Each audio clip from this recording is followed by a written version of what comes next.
One, two, 1, 2, 3, 4.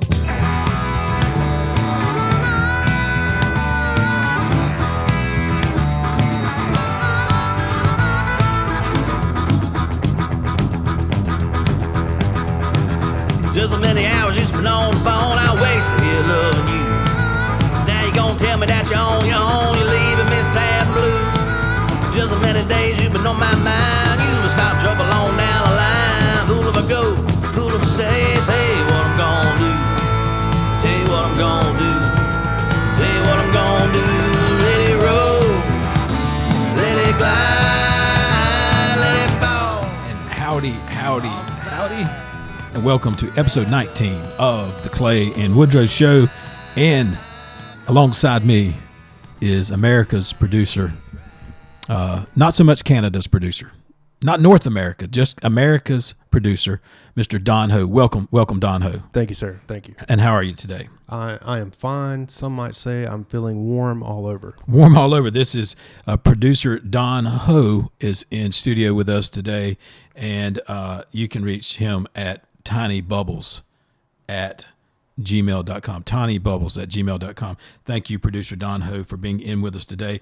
Got some announcements, got some things we got to go over, just a lot going on. And I think first and foremost, a huge, this is episode 19. 19 and episode 18, we had a competition where I don't know where my kazoos are. They're somewhere around here. But I played a song on the kazoo, and you had to guess and share. We're going to assume that I did a very poor job. Now, I can't tell you because the title of episode 18 was Earth, Wind, and Unfortunate Fire. Yes. People thought that we were making reference to an Earth, Wind, and Fire song. Correct. And I told the folks, I said, I will give you a hint. And I kept mentioning tax evasion. Uh-huh. And so, Mr. Producer, I cannot find my kazoo anywhere. You see my mug with my kazoo? My John Drawdy mug is somewhere around. I am not Let's be honest. I threw that mug away weeks ago.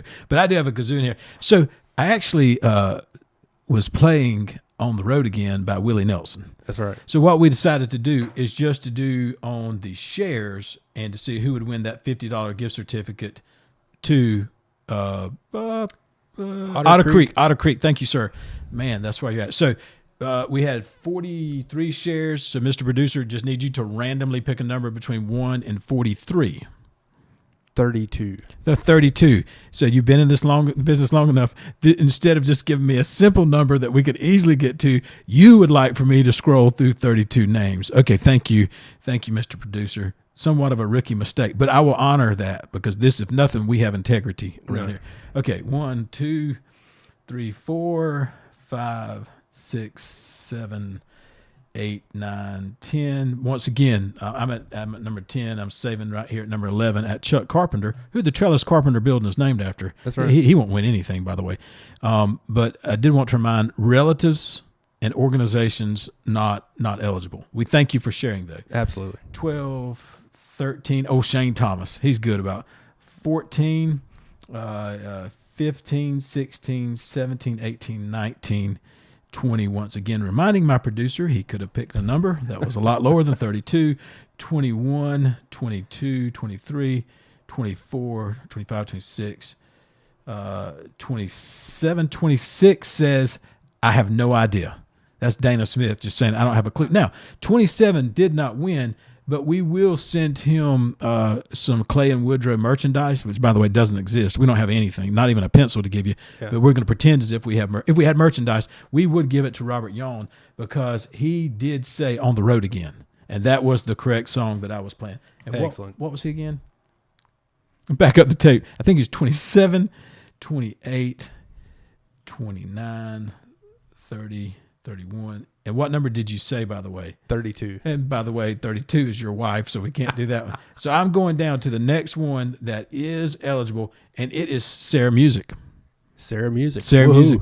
So Sarah Music is a winner of a $50 gift certificate to Otter Creek, and we appreciate Sarah for participating and playing along, and I'll certainly get that gift certificate to Sarah. So Sarah is the big winner, and I cannot believe that the clarity of my kazoo playing was actually that bad. Other things that I think are critical are now. First of all, let's talk about our sponsor for just a second. Yeah. Now, in the world, whoop whoop. There you go. Right here. You're, yeah, just all up in it. I'm all whoop whoop. Okay, so now our sponsorship is slowly evolving into we started off with sponsors that's just like, oh dear heavens, I don't want to sponsor this show. Please stop using my name. Yeah. Just kidding. But B is like, all right, we're just going to pick sponsors and not even ask for your permission. And C, we now have people that are coming to us asking if we would name them as a sponsor, but still not willing to pay a red nickel for it. Right. But it's a progression. It's progress. It's a progress. It is progress. So with that being said, in the category of still so uncertain about our program that they would never dare pay a red nickel for the sponsorship, no, they would not. But would they ask for it at Jerry J's just for me to throw out a freebie out there? And you know, my answer was sure. Yeah. Just proud that you're listening to the old Clay. Oh, by the way, Woodrow Spa Day today. Spa Day. He's getting a little strong. He was due. Strong smelling in the office. due. And so he's got the old Spa Day. So I will say this, my friends at Bennett's Boutique listen, I read, and I, like the redneck that I am, read over it. And what did it say? It said chic vintage. Yeah. Yes. And so I was just like, what does chick vintage mean? You know, I don't have any idea. But our friends over there, it's let me see if I can explain this to you. It's chic. Yeah. But you know what else it is? It's vintage. You see, it's both. Oh. It's both. Yeah. Can't So be just one. and reasonable prices, and so you can get in there, get out. You can look like Hollywood, but not pay Hollywood prices. You can look like Hollywood and pay like higher prices. And so that's what the combo that we're looking for. And those folks over there, they're kind. They will help you. They'll be on the lookout for whatever that you might need. And so I've got to say, my chic vintage friends, my chick vintage friends over at Bennett's Boutique, we just say hello to you and thank you for watching the Clay and Woodrow show. And now you're a proud sponsor of said show. So just be careful, because your doors are now going to be added to the long list of quality alumni. Yeah. From this would-be sponsors. That's right. So with that being said, just be prepared. You might want to hire some more people, because the folks are coming. Yeah. The folks are coming. Okay, so today, Mr. Producer, what we thought we'd do is, before we got into the core of our segment, in which I can go ahead and tell you, because I don't want people that kind of dip out on the show a little bit early, I'm going to handicap. I'm going to give Vegas odds of Dancing with the Southern Stars. I'm going to go through the couples. And I'm kind of involved with Dancing with the Southern Stars. I'm the MC, which said this is probably appropriate. I should probably stay neutral, but I'm not staying neutral. No. I'm going to pick these people apart. I'm going to handicap them. I'm going to tell you their strengths and weaknesses. Vegas is going to put lines. Kind of if you want a little Calcutta, if you want a side bet or something like that, I'm going to give you all the information that you would need in order to look at Dancing with the Southern Stars. But before that, here is what is really important. Here's like a plea to the folks of the Clay and Woodrow show, is on March the 20th. And I know I harp on all this all the time, but it's close to my heart. March the 20th is the kickoff to the season to the Okefenokee Miracle League. And listen, folks are going to give to this. I already feel good about that. Mm-hmm. But folks will really give to this if they will go watch a game. And so what I want to do is to get the word out to the community that everyone be at their game. It's one thing to cut a check, which, by the way, we need to do. There's another thing is we need to be there so that those young men and women and adults and kids that are playing in that Okefenokee Miracle League see how much they are supported just by fan participation. So if there's any way possible for you to be there at 6 o'clock on March the 20th is opening night. And here's what you need to do. I don't know. I have no idea. I don't know if you have to pay a couple dollars to get in, because I think it's at the rec park or at Trembling Earth. You might have to pay $1 or so. Don't worry about that. Pay your $1 to the man. Yeah. You know what I'm talking about, the man, yeah, sure. or the government. You know, pay your $1 to. But here's what you need: bring a checkbook, because one of those board members at Okefenokee Miracle League will be there, and write a check and hand it to them and say, these kids deserve their own field. Sure. Now, let me say this, because every time I say, I'm not going to get myself in trouble. This is a little It's not technically a podcast. It's a vlog. It's just about Waycross, Georgia, Blackshear, Georgia, everything. We're not getting into muddy waters, but here I go. So here's how this is going to work, folks. I can go ahead and tell you this is how it's going to work. All right. I'm about to get in trouble. All right. We live in a beautiful community, great people. Everything's wonderful. But we do have a tendency to sit around and wait for our government to do things for us, even at the local level. Mm-hmm. And I have a fear. Now, let me say this. I'm not a board member of the Miracle League. I'm not a spokesperson. They would not want me. They would not have me, nor I would not recommend me being a spokesperson for the Miracle. I'm just passionate about it. So I get to say what I think, and I'm not speaking on their behalf. I want to be very clear about that. But we got a SPLOST problem in our town. And listen, it's very complicated. We got stuck with a regional transportation SPLOST that we didn't even vote for, but we're stuck. It took our SPLOST up to our tax base number up to 9%. People did get confused about it.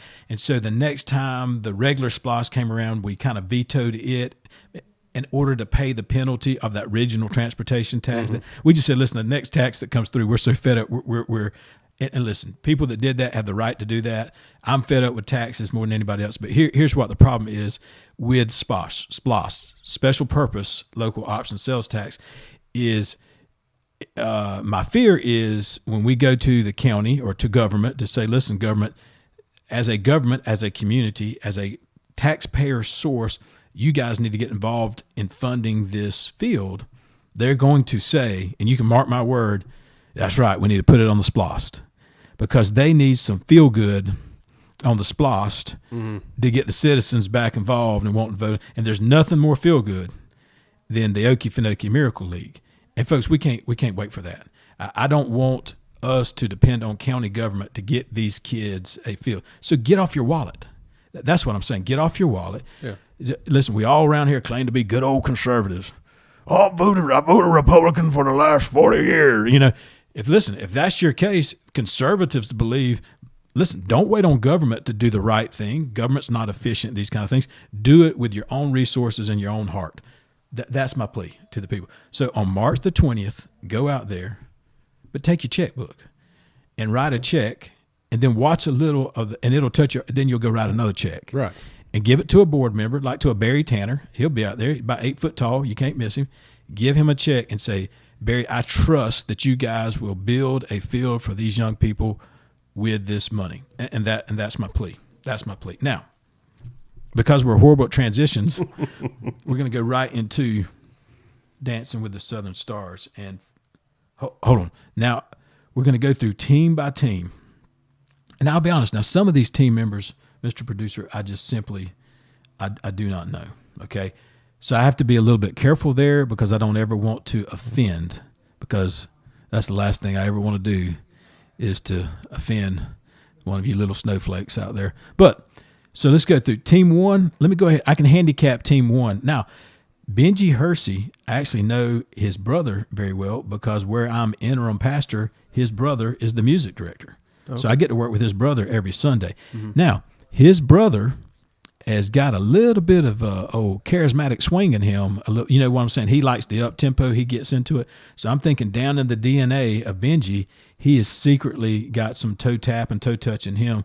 He's an officer, so I feel good. Now, there is a huge disadvantage of going first, because I think judges are judging a little tougher up front, and so that's going to be tough. He's batting leadoff with, I think that's Brianna Chapman. Now, team number 2 is and this is going to be controversial, Mr. Producer, but I'm not a huge proponent of couples getting to do this. Okay. And we got a couple this time. We got a lot of couples. Now, let me tell you why. And Michelle Gertman's going to Clay, keep your opinion to yourself. Nobody can. Well, listen, if we handicap these things, we got to be honest. This is what Vegas is asking me these questions. Yeah. So we got a couple that's doing it. Now, I give them a free pass. That should not affect them, but do you know why? It's a simple answer. Other couples it's going to affect in my analysis, but they have purchased a house from me. So it doesn't bother me at all whatsoever. Yeah. So their customers are mine, so I give them a free pass, and I will support them gladly, and I think they should place very, very highly, because they are extremely loyal to me in buying houses. She was a dancer in high school. So she's Let me tell you something, because she's got some Blake experience. was not. I can tell you that. So now team number He 3 looks like he would have been a dancer. No. He's got 2 left feet. Don't you let that boy fool you. Okay, so team number 3, once again, a couple. Now, a lovely couple, a cookie maker / minister and his lovely wife, Wendy and Johnny Mitchum, good stewards of the community, good folks. Once again, I'm dinging them a little bit because, okay, so here's the deal. I've done Dancing with the Stars, and the part of the awkwardness that turns into beauty for the audience is you got 2 people that barely know each other trying to dance with one another. Right. That's awkward. You got a couple, that's not a big deal for them. They've been dancing together their whole lives. Yeah. So I got to ding them for points. Now we go into team 4, which this is where we've got Stacy and Matt West. Matt West has always been my lawnmower guy for years and years and years. I have to be very careful and only say positive things about Matt West, even when I MC it that night, because the most embarrassing, humiliating thing I've ever done in my life, Matt is very aware of. And so in order for that to not come public, and Matt not to share that story, I just have to say that I'm a big supporter of Matt West. That's completely understandable. Yeah. I mean, this has nothing to do with said story, but apparently if you get a very, very high-end weed eater, you have to mix your oil and gas. You just can't pour gas straight into it. Not that has anything to do with the story, right? But I'm just telling you that that's a little piece of information that you might want. If I ever get enough money to get one of those. Yeah. Well, let me tell you about how long they work. If you don't do that mixture, they will run like a baby for 45 minutes, and then they will die. And when I say die, they will never come. They say they run a little hot. They run a little hot if you don't do that, mixture. Run rich. Run a little rich. I might have to take the walk of shame back into said lawnmower shop for him just to look at me like, man, you can't fix stupid. Okay, so that's my Matt West. Okay, team number 5, Sarah Yawn and Eric Heron. Used to work with Eric Heron, probably one of the best OR nurses that I have ever been around. But I'll be honest with you, I have no idea how that would yield towards him being a good dancer. So number 6 is Whitney Delk and Matt Gorley. I'm familiar with both of them. I don't necessarily know them real well. So I stay away from folks that I don't know. Team 7, let me park here for a little while. Amby Best and Harold McLean. If there ever was a mid-dance pulled hamstring accident waiting to happen, it's right here with Harold McLean. I can see the whole thing. You know how lots of times athletes mid-race, they realize that they're losing, and instead of just accepting, I've lost, they fake the pull. I got hurt. And Amby, I can tell you what's going to happen. Amby's going to be dancing her little heart out. She's going to be doing everything she can to get this field built for the and old Dak Prescott over here, Mr. Dallas Cowboy himself, is going to feel that he's I'm not the dancer I thought. He's going to come up with the old hamstring injury. Mark my word, we got a hamstring injury coming out of Team 7. Now, she may want to work that into the routine. Go ahead and just know that be a good gimmick. That's coming to happen, because this poor fella, he has to go to bed every night thinking that Jerry Jones is actually a competent owner of a football team, which is ridiculous to even think. That's ridiculous. Okay, now Team 8, here is the Woodrow Lock pick of the week. It's Mia Reddick and Todd Williams. And here's why I picked these, okay? I'm now 45 years old, so I've been working more than half my life. The nicest coworker I've ever had in my life, hands down, Todd Williams. Todd Williams, one of the nicest guys I've ever been around. Played a little football, little feetball in his day at the University of Georgia. Very, very critical game that he played against Clemson that he's very famous for. But none of that has anything to do with it. It's the fact that I'm giving him nice guy points that would give you the shirt off his back kind of guy. And then Mia would punch you in a dark alley if she ever needed to. So that's a weird, it's a good thing they're balancing her. Mia's tough. Now listen, I'm not scared of many people. I'm a little scared of Mia. Just gonna be honest with you. She take no prisoners now. She'll find some way to win this thing. So we got team number 9, Hannah Jacobs and Dee Meadows, taking away mega points here because Dee Meadows is a return dancer. And that's no bueno. No bueno. Because Dee now is a veteran. So he should come out looking like an inspired dancer, a clean, pure, holistic kind of dancer. And I have a feeling D Meadows is going to come out looking kind of like D Meadows. If you come back, that means that you're a professional, that you're a veteran. And unless D Meadows has made some drastic improvement, he's coming back looking like Joe Meadows, which is never a good thing. Maybe he's prepared for some redemption. Maybe so. All right. So, poor Hannah Jacobs, who, by the way, sweet young lady, bless her heart. That's what we say in the South. Bless her heart. Bless her heart. Bless her heart. Now, Team 10, I cannot handicap because I don't know them well enough to handicap, and so I don't. Now, Team 11, I don't know either particularly well, but the guy's got a beard. And he's got a nice beard. He's got a nice beard, and so I'm thinking that he's definitely going to be got to get some points for that. A player in that just because he has a beard. Kind of looks like a man's man, like everyday kind of guy. So we're giving him pretty strong points as well. Now, let's move over to Team 12 for just a moment. Team 12 is Scott Moy and Nina Kelly. Now, let me tell you something. Scott, he's always in that gym. So he's taking care of himself, all that kind of stuff. Scott's going to look the part. Scott's going to come out strong. He's going to look the part. I can see maybe some hand jive from Greece coming out with Scott. Mm-hmm. I'm not saying that he would, but I could see that. And there's a possibility. Scott's going to be in. He's going to be in the mix there at the very end. Now, Team 13. Once again, but I need to say this also. Another client of mine, so I'm also behind them very. But he's got a big problem. So Caleb King's dancing with Terry Rideout, and so Caleb's got a really good partner in Miss Terry. But here lies the problem, Mr. Producer. He's a Florida fan. Oh no! So right off the bat, what do we have? We've talked about this. You're not a sports fan, but I've already kind of brought you up, Smith. So we got character issues. Mm-hmm. Right. Does he stay on the team? Does he behave himself? So as a Florida fan, what will his wardrobe be? We already know his wardrobe: jean shorts. Shorts. What will his hairstyle be? Mullet. What will he come up to the dance in? A Trans Am that does not work properly. So all of those things are working against poor Caleb. But listen, I got to give him credit. I've got to give him credit. He's like, listen, I'm taking one for the team. I'm here representing the University of Florida, and he will be there just in full form, full fashion. That kind of Dan Mullen confidence that he's really good in those press conferences, and around October, things just don't work out for him. So Caleb's going to be in the mix here with Miss Terry, but I see a jorts.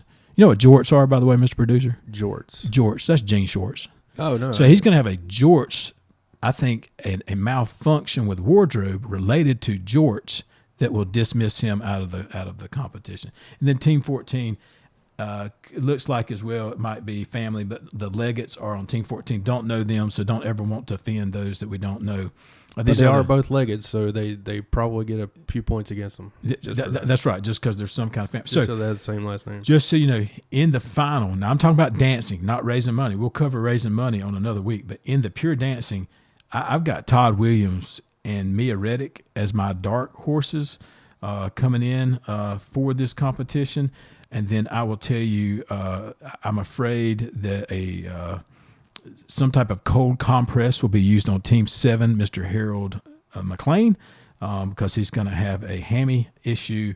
And then one of the dark horses, just based upon beard, is Lacey Gillis and Mason Tippins. That beard that Mason is sporting speaks very high of his ability to dance. And then just be careful. The show could go from PG to PG-13 based upon a wardrobe malfunction with jorts dealing with Mr. Caleb King. I think you got to throw. Do you have to throw Matt West in there? I mean, he's got a nice beard. I mean, just for the beard factor. He does have a pretty nice beard. Now that you mentioned that, and you need to keep him quiet. So yeah, I definitely need to keep him quiet. And I was about to say, but you know what? He may not even remember that story. And then I said, don't be ridiculous. He definitely remembers. He definitely remembers that story. So we're going to throw Matt West and Stacey Parrott in the mix as early odds favorites. This is just what we're getting from Vegas, of the people that are involved. But listen, this is all for fun. These folks are going to raise, I think, mega bucks. And so more than anything, though, before we even get to that event, you could be March 20th at 6 p.m. out at the opening for the Okefenokee Miracle League. Let me just pause for just a second, Mr. Producer. I've been on a whirlwind today, got a little tight schedule crunch here today. Anything that you can think of, anything that we are missing? I'm sure we're missing something. We're always missing something. But congratulations to Sarah Music. Yeah. For winning. So Sarah, I'll get in touch with you. You get in touch with me, whatever. Sarah Music, also a delightful client of mine as well. So we're thankful for Sarah Music. And that's not why she was picked. It was purely yes, random. It is actually an ethical pool there. And so, to that end, I want to remind you as well, go visit our friends at Bennett's Boutique. I want to thank Don Ho, our producer, for being in studio today. This is episode number 19. We will be back with you next week where we try to break down a little bit more about, but I want to just say this big episode, this is the 20th episode. And all people in this community, including me and you, thought we might make it to 5.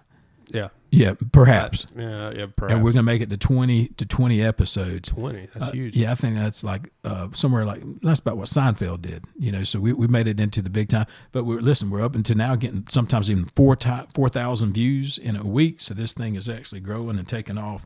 Mr. Producer, a lot of that is a credit to you and your fine work. And so just want to sign out and once again thank my friends, the Pine Box Dwellers, for giving us the phenomenal music that we lead into and lead out with. And my wife did ask a question. I called it an intro and outro actually on. I think I did. And she goes, Clay, are you making outro up? And I said, I don't think so. I heard the producer say it. Is outro really a thing? It's a thing. Okay. All right. Yeah. So I like, you got to go in, you got to come in, and you got to go out. Okay. So an outro. So I assured that my producer, not that you've ever led me wrong. Never. Says the man that just picked number 32 in our drawing. So you're welcome for that, by the way. Yeah. So we could have added the 3 and the 2 and got the 5, but listen, that's where, hey, it was ethical. That's where your heart said that the number was. It was purely ethical. It was purely ethical. Okay, so Mr. Producer, I thank it. To all of you guys, have a phenomenal week, and we will see you next Tuesday with episode 20 of the Clay and Woodrow Show. Y'all have a great day. Let her go.